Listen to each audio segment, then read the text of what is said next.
사도신경으로 우리의 신앙을 하나님 앞에 고백합니다.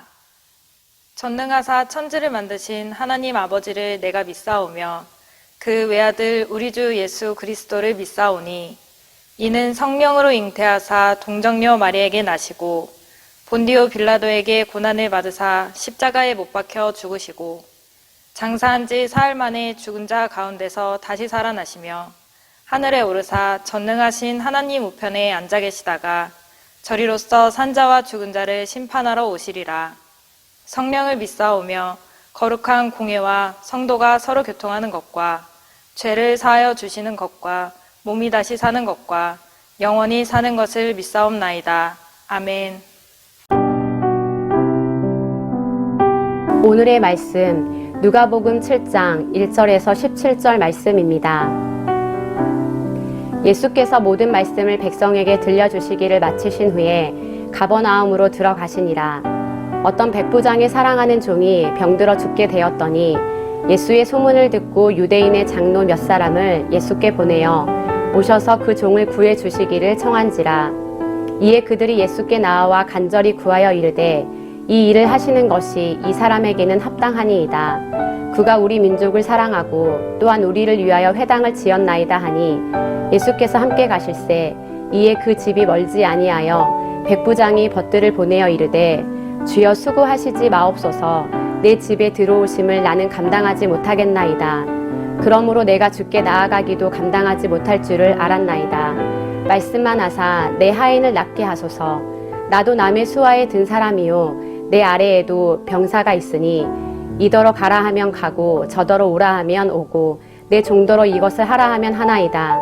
예수께서 들으시고 그를 놀랍게 여겨 돌이키사 따르는 무리에게 이르시되 내가 너희에게 이르노니 이스라엘 중에서도 이만한 믿음은 만나보지 못하였노라 하시더라. 보내었던 사람들이 집으로 돌아가 보매 종이 이미 나아 있었더라. 그 후에 예수께서 나인이란 성으로 가실새 제자와 많은 무리가 동행하더니 성문에 가까이 이르실 때에 사람들이 한 죽은 자를 메고 나오니 이는 한 어머니의 독자요 그의 어머니는 과부라. 그 성에 많은 사람도 그와 함께 나오거늘 주께서 과부를 보시고 불쌍히 여기사 울지 말라 하시고 가까이 가서 그 관에 손을 대시니 맨 자들이 서는지라. 예수께서 이르시되 청년아 내가 내게 말하노니 일어나라 하시매 죽었던 자가 일어나 앉고 말도 하거늘 예수께서 그를 어머니에게 주시니 모든 사람이 두려워하며 하나님께 영광을 돌려 이르되 큰 선지자가 우리 가운데 일어나셨다 하고 또 하나님께서 자기 백성을 돌보셨다 하더라. 예수께 대한 이 소문이 온 유대와 사방에 두루 퍼지니라. 할렐루야. 오늘도 새날을 주신 하나님을 찬양하고 온라인으로 새벽 예배 드리시는 모든 분들에게 하나님의 은총이 가득하시길 바랍니다. 오늘은 본문에 나오는 백부장의 믿음을 나누며 함께 은혜 받길 원합니다. 오늘 본문 말씀에 보면 백부장의 사랑하는 종이 죽을 병에 걸렸습니다. 백부장의 부탁을 받은 유대의 장로들은 예수님을 찾아와 그 종을 고쳐주어야 할 이유를 설명하고 있습니다. 4절과 5절 말씀의 내용을 보시면 그 이유인즉 백부장이 유대민족을 사랑하고 유대인의 회당도 지어줬기 때문이라고 예수님께 이야기했습니다. 그러나 사실은 종을 치료하는 일은 예수님의 은혜를 구해야 할 일이지 백부장이 무언가를 해주었기 때문에 주님이 일하셔야 하는 것은 아니었습니다. 백부장이 한 일은 선한 일이고 자신의 삶에 좋은 관계를 맺기 위해 마땅한 일을 했던 것이지 이것을 전제로 주님과 거래하듯이 요청할 일은 아니었던 것입니다. 우리가 주님의 거룩한 은혜를 덧입기 위해서는 오직 하나님의 긍휼하심과 자비하심을 구하는 마음과 하나님의 성품과 약속에 기대어 간구해야 하는 진실함이 있어야 할 줄로 믿습니다. 그럴 때 하나님이 우리 가운데 역사해 주시는 것입니다. 사랑하는 성도들, 우리 주님과의 만남을 세상 거래하듯 하나님이 나에게 뭔가를 해주면 나도 그분 앞에 무언가를 해준다는 그런 접근이 있지 않길 바라고 오직 우리는 연약함과 죄를 가지고 살아갑니다. 하나님의 긍휼하심과 자비하심만이 우리를 세워주실 것을 믿고 하나님의 성품, 하나님의 약속에 기대어 승리하시는 우리 복된 성도 되시길 주님의 이름으로 축복합니다. 두 번째로 살펴볼 부분은요, 유대인들은 예수님에게 백부장에게 이렇게 해야 한다고 했지만 사실은 백부장의 마음은 유대 장로들과 많이 달랐던 것을 볼 수 있습니다. 그는 자기 집을 향해 오시는 예수님께 지인들을 보내서 부정한 자신의 집에 예수님께서 오시는 것을 감당할 수 없다고 미리 전달을 합니다. 그리고 7절에 보시면 자신도 너무 부족한 자이기 때문에 예수님께 나아가는 것을 감당할 수 없다고 겸손히 예수님께 아뢰는 모습을 볼 수가 있습니다. 이 백부장의 자격 없음을 인정하는 겸손함을 우리 모두가 본받아야 될 줄로 믿습니다. 7절 후반부에 보시면 동시에 백부장은 겸손함을 넘어서 예수님을 전능하신 하나님으로 인정하는 믿음의 표현을 하고 있는 것을 볼 수가 있습니다. 그러면서 하시는 말이 예수님의 말씀만으로도 충분히 종이 나을 수 있으니 이곳에 누추한 곳에 오지 마시고 있는 곳에서 말씀으로만 하여 달라고 말했습니다. 그러면서 주님의 능력을 온전히 신뢰했던 것입니다. 이때 백부장이 유일하게 주님을 향하여 생각할 일이 있었다면 그것은 자기가 요구하고 있는 일이 예수님도 그 일을 하여 주시기를 원하는가 하는 것이었습니다. 자신이 아무리 간절히 요구한다 해도 주님의 뜻에 합당치 않으면 하나님의 역사함이 없기 때문입니다. 이렇게 예수님께 겸손함을 가지고 또한 예수님의 전능하신 능력을 인정하며 주님의 선한 뜻을 간구하는 백부장을 주님은 가장 큰 믿음을 가진 자로 여겨주신 줄로 믿습니다. 우리도 주님께 나아갈 때에 겸손한 마음이 있길 바랍니다. 내가 죄의 연약함을 가진 존재고 주님의 긍휼하심이 필요하다는 겸손함과 또 예수님은 내가 할 수 없는 모든 일에 대해서 전능하신 능력으로 능히 내 문제를 해결할 수 있다는 하나님을 인정하는 큰 믿음 가지고 나아갈 때에 하나님의 선한 역사가 우리 삶의 연약함을 돌아봐 주시고 세워주실 줄로 믿습니다.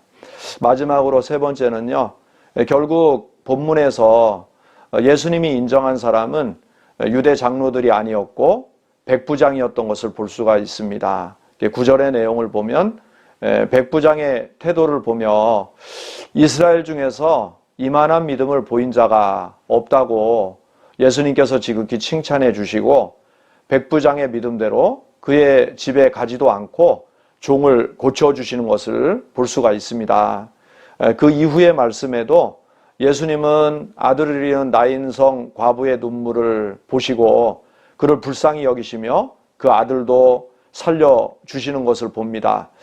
이것을 통해서 우리 구약 성경에 나오는 사렙다 과부의 아이를 살린 엘리야의 이야기나 수넴성 아이를 살린 엘리사 선지자의 이야기를 보면서 그들의 능력보다 예수님 자신이 더 큰 하나님의 선지자임을 오늘의 모든 사역을 통해서 나타내 보이신 것을 봅니다. 이제 예수님을 통해 죽음의 시대는 가고 생명의 시대, 안식과 평강의 시대가 도래했음을 예수님은 사역을 통해서 선포하셨습니다. 오늘 이방인 백부장과 나인성 과부의 그들의 삶의 필요를 세우실 때, 채워주실 때 그들에게 예수님이 동행하면서 역사하게 한 기준이 바로 하나님을 신뢰하는 큰 믿음이었다는 사실, 오늘도 말씀을 통해 우리 모두가 기억하면서 주님 의지하여 승리하시는 우리 복된 하루 되시길 주님의 이름으로 축복합니다. 오늘 말씀 세 가지 나눴는데요. 첫 번째로 우리 하나님의 긍휼과 은혜를 구하는 마음으로 주님과의 관계를 진실하게 맺어갈 수 있길 바랍니다. 또 하나님께 나아갈 때는 내가 죄인이라는 주님의 도움이 필요하다는 겸손함을 가지고 나아가시고 또 하나님은 우리는 하지 못하지만 전능함으로 우리를 세우실 수 있다는 하나님을 인정하는 믿음을 가지고 나아갈 수 있길 바랍니다. 그 믿음을 가질 때 결국은 주님은 우리의 큰 믿음 보시고 하나님의 역사를 이루시고 우리가 주님의 영광에 동참케 하는 은혜를 이루어 주실 줄로 믿습니다. 그런 은혜가 오늘 종일토록 함께 하시길 주님의 이름으로 축복합니다. 같이 기도하시겠습니다. 사랑의 주님, 오늘도 말씀을 통해 은혜를 주시며 우리 백부장의 믿음을 배워갈 수 있도록 우리를 인도해 주셔서 감사합니다. 오늘 말씀에 받았던 것처럼 우리가 우리 삶 속에 하나님의 선한 역사와 열매를 맺기 위해 오늘 백부장과 같이 우리가 늘 하나님의 긍휼과 은혜 가운데 하나님과의 복된 관계를 맺어가는 지혜로움이 있게 하여 주옵소서. 주님 앞에 설 때마다 머리 숙여 기도할 때마다 내 안에 감춰진 죄의 연약함이 있는 부족한 존재임을 인정하고 주님 앞에 나는 주님이 꼭 필요하다는 믿음을 가지고 겸손함으로 주님을 만나게 하여 주옵소서. 또한 겸손하되 나와는 다르게 역사하시는 하나님의 전능하심을 인정하며 그 믿음 가지고 주님이 역사케 하는 그런 은혜가 우리 안에 있게 하여 주옵소서. 결국 주님의 일하심은 우리가 어떤 믿음을 갖느냐에 있다는 사실 잘 기억하고 바른 믿음 가져서 하나님이 일하시고 우리도 하나님의 영광에 동참하는 하나님의 거룩한 은혜 우리 모두가 누리게 하여 주옵소서. 코로나 전염병으로 모두가 힘든 시대를 보내지만 새로운 해를 우리에게 허락하신 주님, 앞으로 전능하신 하나님 역사해 주셔서 겸손함으로 나아가는 우리 한국교회와 모든 성도들에게, 광은의 가족들에게 새날을 주시고 하나님의 기적과 같은 역사를 우리 신앙 속의 삶 속에 모두가 경험케 하여 주옵소서. 주님이 은혜로 인도해 주실 것을 믿사옵고 우리 구주 예수님의 이름으로 간절히 기도드립니다. 아멘. 주님이 가르쳐 주신 기도로 예배를 마칩니다. 하늘에 계신 우리 아버지여, 이름이 거룩히 여김을 받으시오며 나라가 임하시오며 뜻이 하늘에서 이루어진 것 같이 땅에서도 이루어지이다. 오늘 우리에게 일용할 양식을 주시옵고 우리가 우리에게 죄 지은 자를 사하여 준 것 같이 우리 죄를 사하여 주시옵고 우리를 시험에 들게 하지 마시옵고 다만 악에서 구하시옵소서. 나라와 권세와 영광이 아버지께 영원히 있사옵나이다. 아멘.